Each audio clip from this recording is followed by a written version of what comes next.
We're talking about how to start an LLC in Alaska, and what you can see behind me here is a checklist that we're going to go through and exactly how to do that. But before we get to that, what I want to talk about is how to avoid the LLC dumpster fire. Now, that is something where there are certain terms and things that you have to do with your LLC that you're unfamiliar with. And those are things such as piercing the corporate veil, commingling funds, registered agent, and pass-through taxation. And then after LLC formation, it's how the LLC renewal process works, and then also looking into business licenses and permits. Now, the issue that happens is people get their LLC set up, but they don't take all the proper steps, so they don't educate themselves on these things. And then they end up in a lot of hot water, which can cost tens of thousands of dollars in legal damages. So what we're going to do in this video is we're actually going to start by zooming out a little bit on what an LLC actually does. So then we can zoom in and get your LLC set up correctly and make sure it's doing what it's supposed to do for you. So first things first, the LLC does two things for you. It helps to limit your liability, and it also offers pass-through taxation. To better explain this, what we're going to do is go through an example of owning a coffee shop without an LLC. Now, what that looks like is you have a business owner here in the center. So maybe it's like a sole proprietorship. And on the left-hand side, you have their personal home, car, and bank account. And on the right-hand side, you have the coffee shop, location, point of sale, business bank account, espresso machine, lights. Everything is connected directly back to that business owner, which creates a lot of inherent liability. Now, if you own an LLC that owns the coffee shop, it looks very different. Now what we have is the business owner on the left-hand side with their personal assets. And the right-hand side, we're calling it Acme Coffee LLC. So now you have all those business assets existing within that LLC.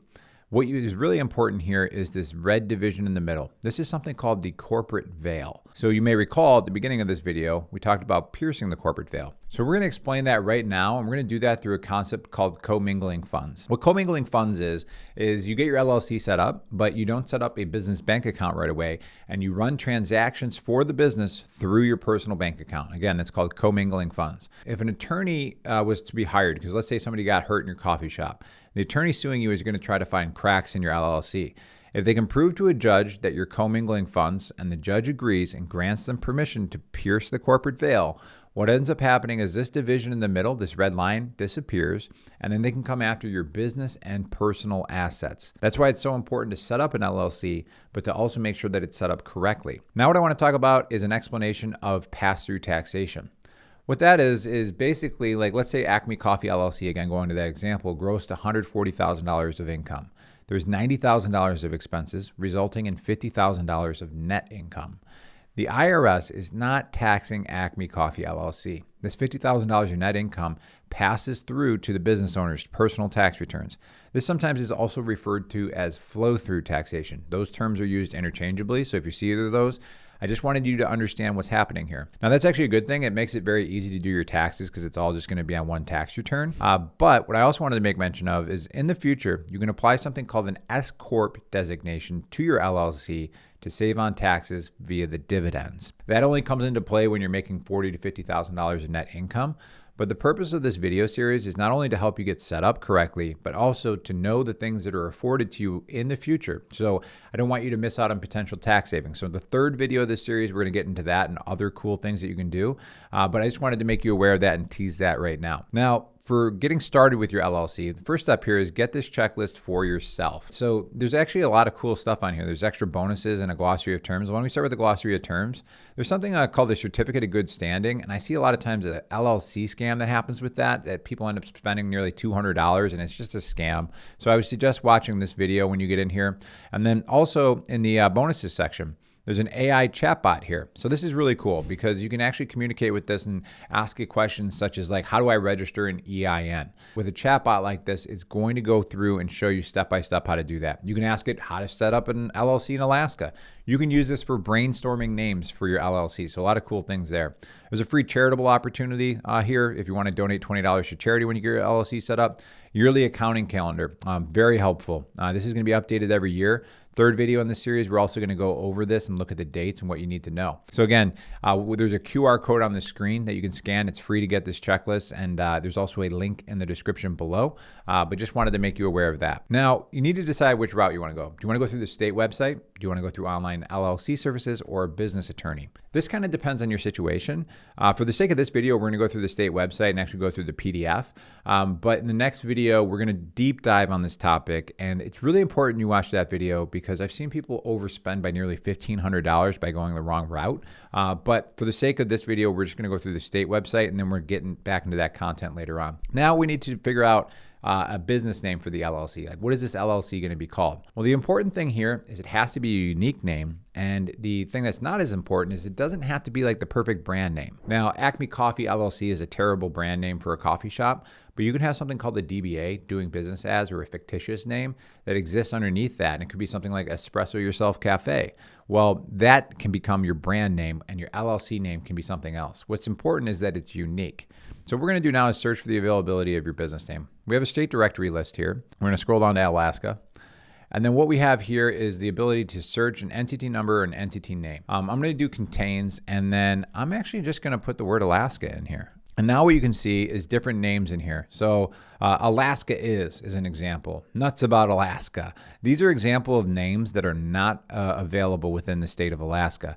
But if you were to go do this and just kind of jam out on your keyboard and do a search, we're going to see this right here. It's kind of small, no results. You want to see no results found for the specific name that you come up with for your LLC, because then once you have that, you know that you have a unique name. Now it's getting to the process of forming your LLC. First step here, registering your LLC name. I put this on here because people sometimes think if they register their LLC name that they have their LLC set up. That is not the case.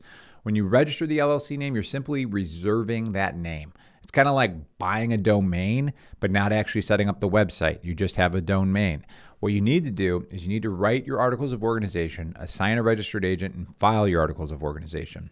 So right here again, we have a state directory list. And what you can see here is kind of an explanation of what goes into the articles of organization.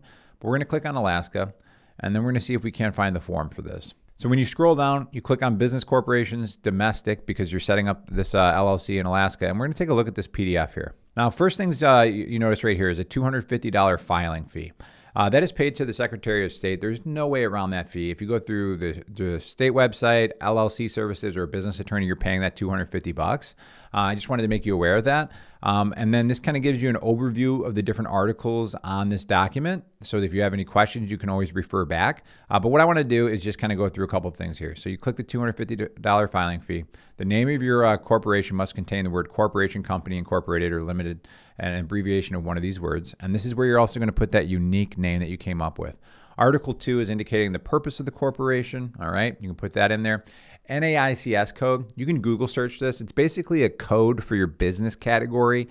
So if you're something very specific, you'll have a specific code that goes to your business. So you can easily Google that. Number 3 is a little confusing. Registered agent, name, and address. All right. So in Article 3 here, what is a registered agent? Well, it's a third party that handles important documentation and communication for your business. Now, let's say that there's an example of like in the coffee shop you're being sued, all right? You're going to get something called a service of process notice. The registered agent is going to make sure that you get that notice, and that's going to be the thing that's summoning you to court.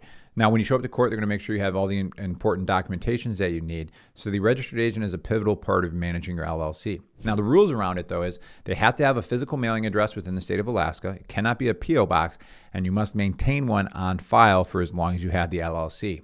One of the bummers of going through the state website is they don't tell you like, hey, like here's a service you can use. They just ask you who is it. When you go through the online LLC services, they actually partner with professional registered agent services out there so that they can handle this for you. In the next video too, we're going to talk about one in particular where they have a free registered agent service, which is really nice.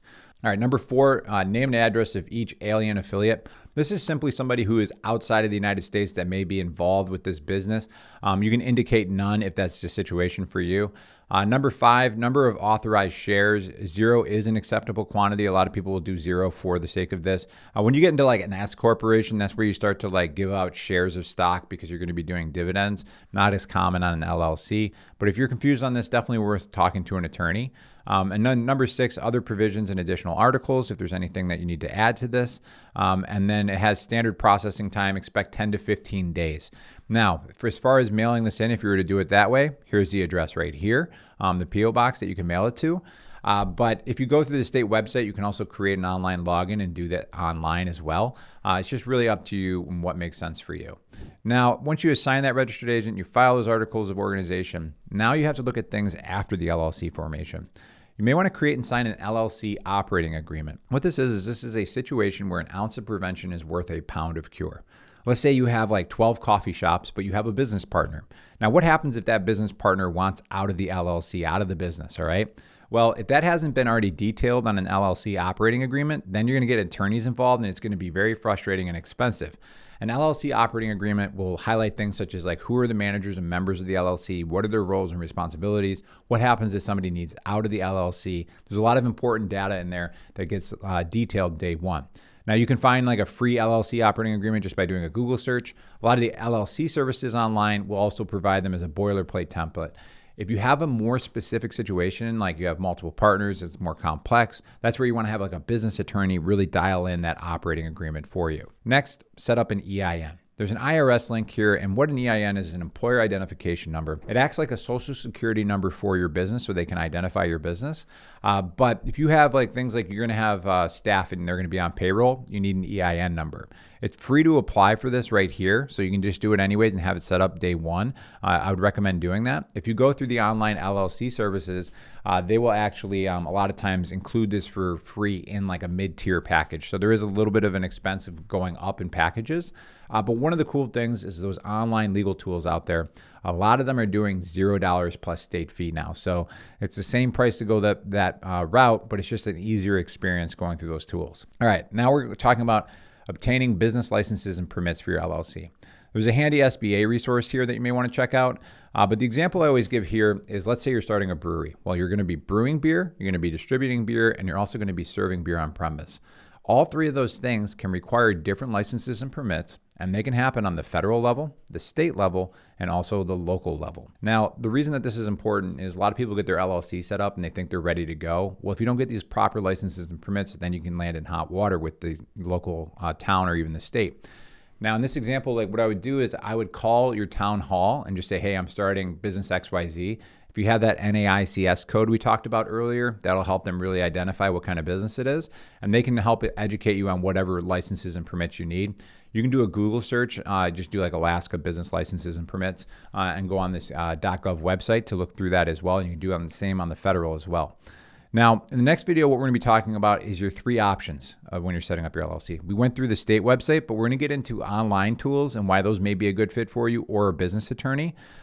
Through this process, we actually have a cost calculator that is embedded on this document that we're going to get into, and this will show you down to the dollar what it costs to form your LLC.